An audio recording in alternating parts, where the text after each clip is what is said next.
नमस्कार मित्रांनो, तुम्ही पाहत आहात टेनिस क्रिकेट अपडेट्स आणि आजच्या या व्हिडिओमध्ये आपण पाहणार आहोत ISPL ची संपूर्ण पॉइंट्स टेबल ॲनालिसिस। ISPL मध्ये एकूण 8 संघ आहेत, त्यामधील टॉप 4 संघ क्वालिफाय होतील। पहिल्या स्थानावर आहे अहमदाबाद लायन्स, त्यांचे 16 पॉइंट्स आहेत। त्यांनी आतापर्यंत 10 सामने खेळले आहेत आणि त्यातील 8 जिंकले आहेत, त्यामुळे हा संघ क्वालिफाय झाला आहे। दुसऱ्या क्रमांकावर आहे चेन्नई किंग्स, ते 10 सामने खेळले असून 6 जिंकले आहेत व 4 सामने हरले आहेत। 12 पॉइंट्स हा संघ सुद्धा क्वालिफाय झाला आहे। तिसऱ्या स्थानावर आहे टायगर्स ऑफ कोलकाता, त्यांनी आतापर्यंत 10 सामने खेळले आहेत, त्यात 6 जिंकले व 4 सामने हरले आहेत। त्यांचे पॉइंट सुद्धा 12 आहेत, यामुळे हा संघ क्वालिफाय झाला आहे। चौथ्या स्थानावर आहे माझी मुंबई, त्यांनी 10 सामन्यांपैकी 6 सामने जिंकले असून 12 पॉइंट्स हा संघ सुद्धा क्वालिफाय झाला आहे। 5व्या क्रमांकावर आहे बेंगळुरू स्ट्रायकर्स, त्यांचे पॉइंट्स 10 आहेत। 10 पैकी 5 सामने जिंकले व 6व्या क्रमांकावर आहे फाल्कन रायझर्स हैदराबाद, चे पॉइंट्स आहेत 8 असून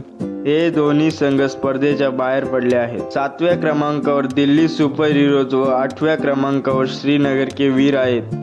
श्रीनगर के वीर या संघास या सीझन मध्ये फक्त एक सामना जिंकता आला आहे। हे दोन्ही संघ पण ISPL मधून बाहेर पडले आहेत। तुमच्या मते ISPL मध्ये कोण ट्रॉफी जिंकणार? खाली कमेंट करून नक्की सांगा। व्हिडिओ आवडला असेल तर लाईक करा, शेअर करा आणि चॅनलला सबस्क्राईब करायला विसरू नका। धन्यवाद।